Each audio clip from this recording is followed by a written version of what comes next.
শিলিগুড়িতে মিলল ভুতুড়ে ভোটারের হদিশ। একই এপিক নম্বর নথিভুক্ত দুজন ভোটারের নাম, যা ঘিরে শুরু হয়েছে রাজনৈতিক চর্চা। বিধানসভা নির্বাচনের আগে ভুতুড়ে ভোটার অর্থাৎ ভুয়ো ভোটার খুঁজতে কোমর বেঁধে নেমে পড়েছে তৃণমূল কংগ্রেস।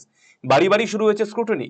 এরই মাঝে শিলিগুড়ি ডাবগ্রাম 2 নম্বর গ্রাম পঞ্চায়েতের অন্তর্গত ক্ষুদিরামপল্লী এলাকায় খোঁজ মিলল ভুয়ো ভোটারদের। জানা গেছে ওই এলাকার বাসিন্দা বেলাল মিয়া। তিনি ব্যাংক থেকে লোন তোলা উদ্দেশ্যে ব্যাংকে গিয়ে তার ভোটার কার্ডে এপিক নম্বর দিয়ে দেখতে পান সেখানে দেখা যাচ্ছে অন্য একজনের নাম।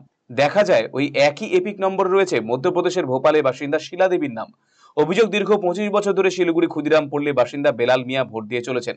তবে কি করে তার ভোটার কার্ডের সঙ্গে একই এপিক নম্বরে দুজন পৃথক ব্যক্তির নাম থাকতে পারে তা নিয়ে উঠতে শুরু করেছে প্রশ্ন। এরপরে এই অভিযোগ নিয়ে ডাবগ্রাম 2 নম্বর গ্রাম পঞ্চায়েতের কাছে তিনি গেলে আরো ভালো করে অনলাইনে ভোটার তালিকা যাচাই করলে তারা ভুয়ো ভোটারের বিষয়টি জানতে পারে। এরপর মাথায় হাত পড়ে যায় তার। এ বিষয়ে ডাবগ্রাম 2 নম্বর গ্রাম পঞ্চায়েতের তৃণমূল অঞ্চল সভাপতি শঙ্কর রায় বিএলও এবং নির্বাচন কমিশনের বিরুদ্ধে অভিযোগ তুলেছেন। আমি বিগত মোটামুটি 25 বছর থেকে ভোট দিয়ে আসছি। হ্যাঁ, তো আমার আগে ভোট ছিল ধূপগুড়ি গাদঙে। তো তারপর তো আমি এখানে চলে আসি, ভোটটা ওখানে ওঠানো হয়েছিল হ্যাঁ লিস্টে। তারপর এখানে আসার পরে কিছুদিন পর আমি এখানে ট্রান্সফার করে নিয়ে আসলাম। ট্রান্সফার করে নিয়ে আসার পর আমি তো এটা অনলাইনে সার্চ মারিনি, কোড নাম্বার মারিনি, কিছু করিনি। হ্যাঁ, কিছুদিন আগে একটা কাজের জন্য আমি এটা যখন সার্চ মারে ওই ভোটের যে কোড থাকে, তো এটা নাম দেখাচ্ছে শিলা দেবী। এটা হচ্ছে মধ্যপ্রদেশের। হ্যাঁ, যে কাজের জন্য আমি গিয়েছিলাম বললো তো তোমার নাম আসতেছে না। হ্যাঁ, এটা টু ডিভাইস নাম আসতেছে, তোমারটাও আসতেছে ওটাও আসতেছে একই কোড নাম্বারে। হ্যাঁ, তো এটা সমস্যা হচ্ছে। এটা নিয়ে আমি আমাদের এলাকার যে পঞ্চায়েত দাদা আছে ওনাকে জানালাম। তো উনি বলল ঠিক আছে, এটা নিয়ে আমরা কথাবার্তা বলতেছি। এই যে এর জন্য আজকে আমার বাড়িতে আসছে। আমরা দিদির নির্দেশে প্রতিটা বুথে বুথে ভোটার লিস্ট নিয়ে স্ক্রুটিনির কাজ আমাদের চলছে।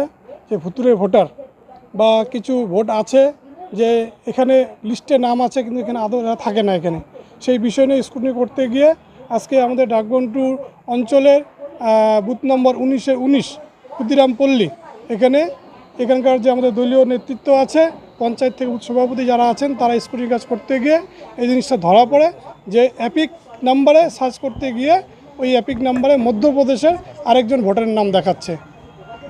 মানে নাম কি এক, নাম আলাদা, এপিক নাম্বারটা এক। এপিক নাম্বারটা এক। হ্যাঁ, এপিক নাম্বারটা এক। তাহলে এখন কি করবেন? মানে ইনি কি ভোটার? ইনি তো এখানকারই ভোটার, ইনি দীর্ঘ 20-25 বছর তো এখানে ভোট দিচ্ছেন এখানে। তো ওনার নামটা এখানে ভোটার লিস্টে আছে, ভোটার লিস্টে ওনার নামটা ঠিকই আছে, ভোটার কার্ডে ওনার নামটা ঠিক আছে, ঠিক আছে। কিন্তু ভোটার এপিক কার্ডটা এপিক নাম্বার দিয়ে সার্চ করতে গেলে ওনার নামে মধ্যপ্রদেশের শিলা দেবীর নামে আরেকজনের নাম দেখাচ্ছে। আপনি কি দীর্ঘদিন থেকে পেটের বিভিন্ন সমস্যায় ভুগছেন, গ্যাসের সমস্যায় ভুগছেন? তাহলে আপনার জন্য সুখবর। এখন থেকে প্রতি মাসের নির্দিষ্ট দিনে দিশারি হেলথ কেয়ার রায়গঞ্জ শাখায় নিয়মিত বসছেন হায়দ্রাবাদ থেকে আগত বিশিষ্ট গ্যাস্ট্রোএন্টারোলজিস্ট ডক্টর রবি কিরণ পেরুমাল্লা। ডাক্তার রবি কিরণ পেরুমাল্লাকে দেখাতে আজই যোগাযোগ করুন দিশারি হেলথ কেয়ার উকিলপাড়া রায়গঞ্জ শাখায়। যোগাযোগ করুন 7477785509, 7477785512 এই নম্বরে।